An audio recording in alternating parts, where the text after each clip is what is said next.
Eu fui o homem mais rico do Brasil. Prometi virar o número 1 do mundo. E acabei preso. Se você acha que isso foi azar, você não entendeu nada. Decisões constroem impérios. As mesmas decisões podem destruí-los. Arquitetos de fortuna. Como decisões podem construir ou demolir riqueza. Eu já fui o homem mais rico do Brasil. Construí bilhões. E perdi praticamente tudo. Mas a verdade é que a minha queda não começou quando o dinheiro acabou. Ela começou muito antes. Quando eu comecei a acreditar que tudo o que eu dizia iria necessariamente acontecer. Se você quer entender como alguém constrói um império e ao mesmo tempo planta a própria destruição, então presta atenção. Para me entender, você precisa começar pela minha origem. Eu nasci em 3 de novembro de 1956, em Governador Valadares, Minas Gerais. Sou filho de Eliezer Batista, um dos executivos mais influentes da história do setor mineral e energético brasileiro. E isso já muda toda a leitura. Porque eu não nasci no improviso. Não nasci longe do poder econômico. Não nasci num ambiente desconectado de grandes projetos. Eu nasci muito próximo de um universo de escala, infraestrutura, mineração, energia e decisões estratégicas de alto nível. Isso não significa que eu recebi fortuna pronta e acabou.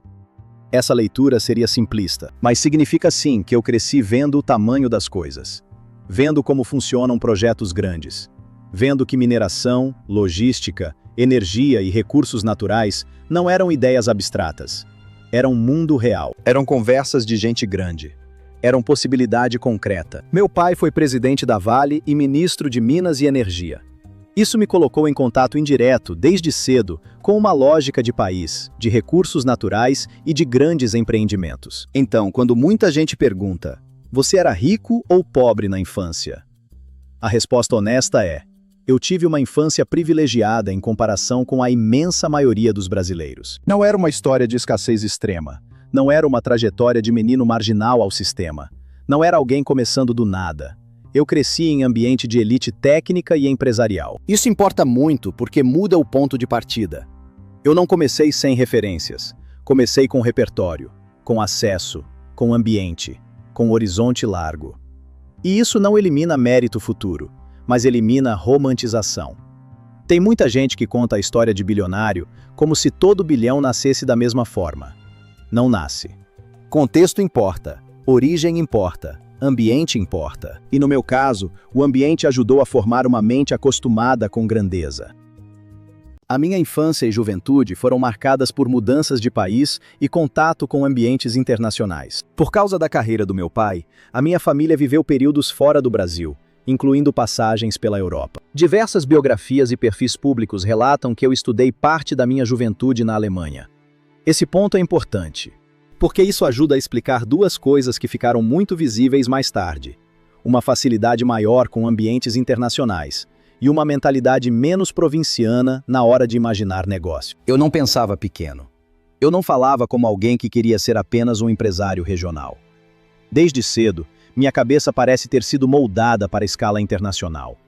Eu cheguei a cursar engenharia metalúrgica na RWTH Aachen University, na Alemanha, mas não concluí o curso.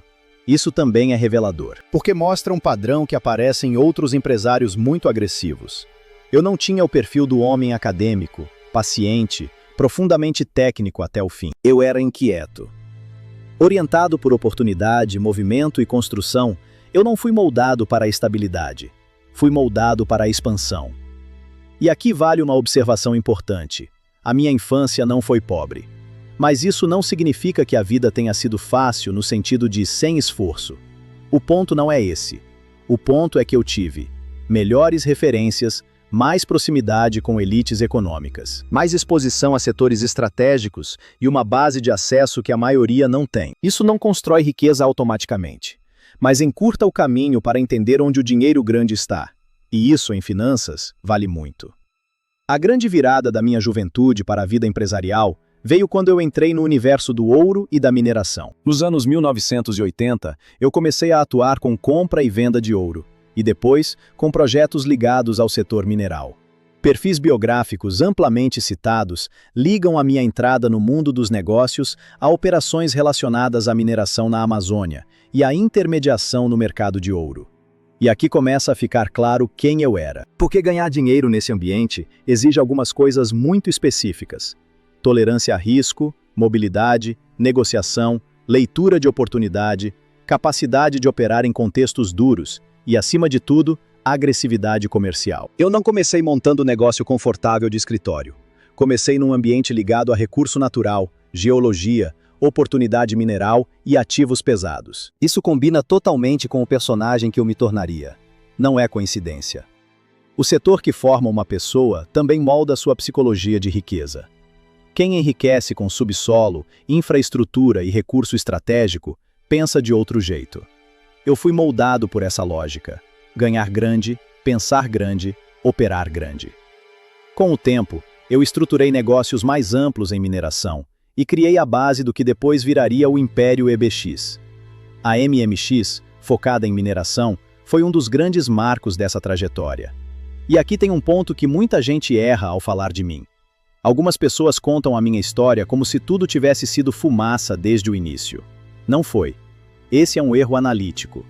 Antes do colapso, eu tive acertos reais. A venda de ativos da MMX para a Anglo American, por exemplo, foi tratada como uma grande vitória empresarial e me ajudou a enriquecer e reforçar minha imagem de criador de valor. Então vamos falar a verdade inteira.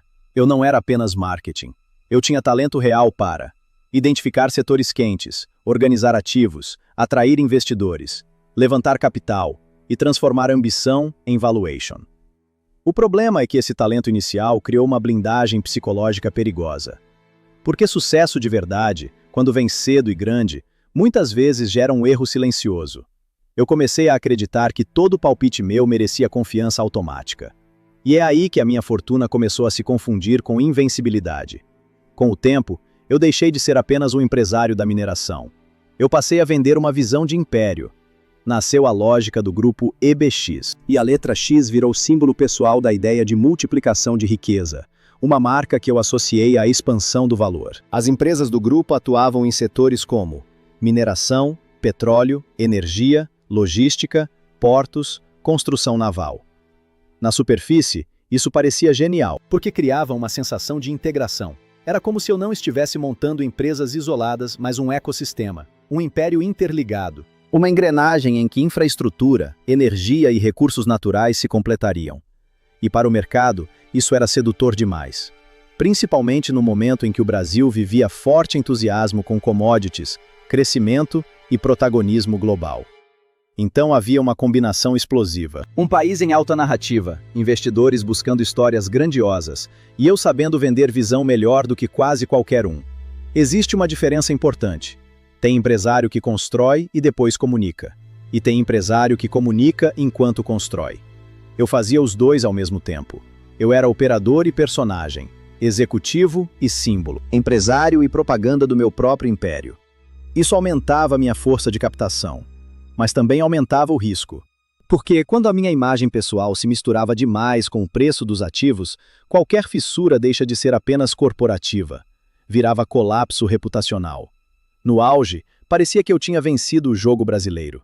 Eu fui o homem mais rico do Brasil e apareci entre os mais ricos do planeta. E aqui não era só dinheiro, era simbologia. Eu representava para muita gente a prova de que o Brasil podia gerar um magnata de escala mundial. Meus negócios eram vistos como apostas no futuro do país. Minha imagem era tratada como a de um vencedor inevitável. Mas existe um detalhe psicológico aqui que é central. Eu não estava satisfeito em ser muito rico. Eu queria ser o maior. E isso, no mundo dos negócios, é ambíguo. Porque a ambição extrema pode ser motor, mas também pode ser veneno. Quando o objetivo deixa de ser construir riqueza sustentável e passa a ser provar grandeza o tempo todo, eu comecei a acelerar mais do que a realidade comporta. E o meu auge teve todos os sinais desse excesso. Exposição pública intensa, autoconfiança muito elevada, imagem de vencedor incontestável. E o mercado disposto a premiar promessa antes de entrega. Esse ponto é decisivo. Porque fortuna baseada em ativo real é uma coisa. Fortuna baseada em expectativa amplificada é outra. As duas podem parecer iguais no topo, mas não tem a mesma resistência quando o vento muda. Se existe um ponto de ruptura na minha história, esse ponto tem nome: OGX. A OGX era a minha aposta no petróleo e foi apresentada ao mercado com expectativas gigantescas.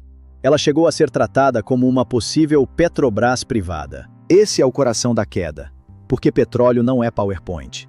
Petróleo não é entusiasmo. Petróleo não é entrevista. Petróleo é geologia, produção, custo, execução e, principalmente, entrega. E quando a produção real da OGX ficou muito abaixo das promessas iniciais, a confiança começou a evaporar. E aqui está a lição mais importante: o mercado aceita risco. O que ele não aceita por muito tempo é hipótese tratada como certeza. Esse foi o meu erro central. Na prática, parecia que o futuro já tinha sido trazido para o presente. Como se o sucesso esperado já pudesse ser contado como patrimônio realizado. Mas quando isso falha, a conta vem com violência, porque a correção não é linear, é brutal. E o problema da OGX não foi apenas operacional, foi simbólico. Ela quebrou a crença. Depois que a confiança começou a rachar, tudo ficou mais rápido. A minha fortuna despencou de forma histórica. As minhas empresas perderam valor de mercado em escala gigantesca. A OGX entrou em recuperação judicial. E aqui tem uma coisa que quase ninguém fala do jeito certo. O império não cai apenas porque falta dinheiro. Ele cai porque falta confiança. Quando o mercado para de acreditar, o capital encarece, o refinanciamento piora, a narrativa positiva desaparece, os parceiros se afastam, os investidores tentam sair e o passado de sucesso deixa de proteger. O meu colapso foi isso. Uma implosão financeira e psicológica. Eu passei de alguém que parecia maior que o mercado para alguém dependente da misericórdia dele. E o mercado não tem misericórdia. Mas a minha história não terminou na quebra empresarial. Ela piora. Em 2017, eu fui preso no contexto das investigações relacionadas ao ex-governador do Rio de Janeiro, Sérgio Cabral. Fui acusado de pagar propina para obtenção de vantagens indevidas. Depois, fui condenado em primeira instância a 30 anos de prisão por pagamento de propina. Além disso, houve punições na esfera do mercado de capitais, multas, condenações. E aqui a queda muda de natureza. Antes, era possível dizer: eu errei, exagerei, prometi demais. Depois disso, não. Entrou a camada jurídica, ética e reputacional. Não era mais só a história de um império que fracassou. Era a história de um personagem que saiu do pedestal empresarial e passou a ser associado a escândalo e colapso moral. E isso é muito mais difícil de reconstruir. Porque patrimônio às vezes volta. Credibilidade, nem sempre. E aqui vem a parte mais curiosa da história. Eu não desapareci da ideia de retorno. Eu ainda busco investimento.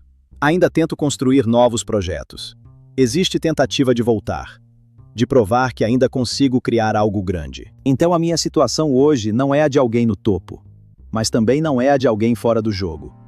É a de alguém tentando voltar. E isso carrega uma ambiguidade forte: resiliência ou repetição de padrão. Nova promessa grande, nova narrativa forte, nova tentativa de reconstrução. E essa ambiguidade mantém a história aberta. Agora vamos sair da narrativa do personagem e entrar na análise. Eike Batista não construiu sua fortuna por acaso, existem padrões claros. Ele construiu baseado em 5 pilares extremamente poderosos: ambição extrema, narrativa poderosa, apetite por risco, captação agressiva e carisma empresarial. Vamos detalhar esses pilares. Ambição extrema. Ele não operava dentro de limites convencionais, pensava em escala quando a maioria ainda pensava em sobrevivência. Narrativa poderosa.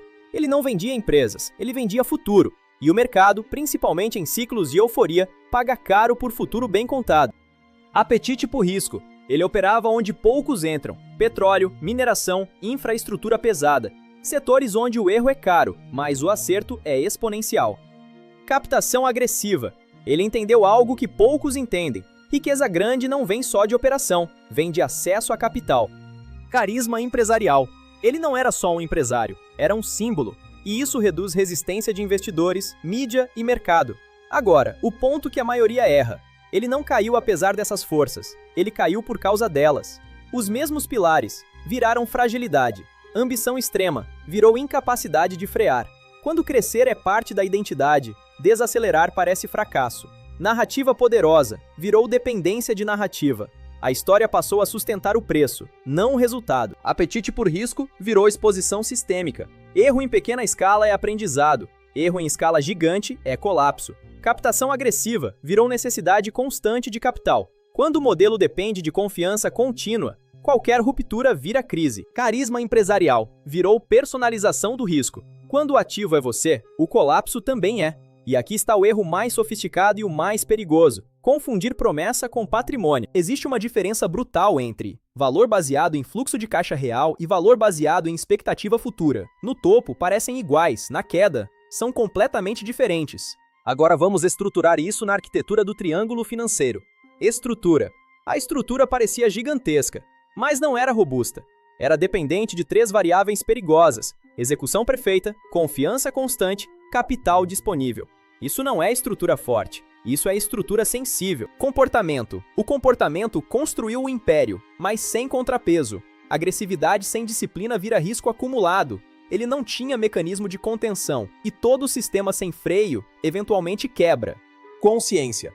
Aqui está um dos pontos mais ignorados. A consciência financeira exige leitura de risco real, aceitação de limite, ajuste de rota. Mas quando a ambição cresce mais rápido que a consciência, a decisão deixa de ser racional, passa a ser identitária. Ike não estava apenas construindo empresas, ele estava sustentando uma identidade, o homem destinado a ser o maior.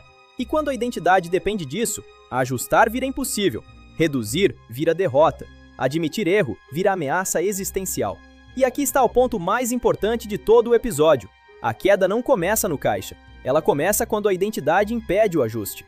A história de Ike Batista não é só sobre riqueza, é sobre estrutura mal calibrada para ambição extrema, é sobre velocidade sem sustentação, é sobre narrativa que cresce mais rápido que a realidade e, principalmente, é sobre um erro clássico, recorrente e extremamente perigoso: confundir crescimento com solidez, porque crescimento impressiona, solidez sustenta, e o mercado sempre cobra essa diferença. Existe uma ilusão muito comum: achar que quem sobe rápido é forte. Nem sempre. Às vezes, está apenas mais exposto. E talvez a leitura mais honesta sobre Ike Batista seja essa. Não foi a história de um incompetente, foi a história de um gestor extremamente talentoso que deixou de respeitar o próprio risco. Agora eu quero saber a sua opinião. Ike foi um gênio que exagerou, ou um exemplo clássico de como o mercado pode inflar expectativas até desconectar completamente da realidade? Deixe sua resposta aqui nos comentários. E se inscreva no canal, porque aqui a gente não idolatra a riqueza, a gente analisa estrutura, comportamento e decisão, e entende de verdade o que constrói e o que destrói uma fortuna. Nos vemos no próximo episódio. Até lá! Bem-vindos a J Finanças. Curta, compartilhe para que este conteúdo chegue a mais pessoas. Inscreva-se no canal para não perder nenhuma dica. J Finanças, educação financeira sem enrolação.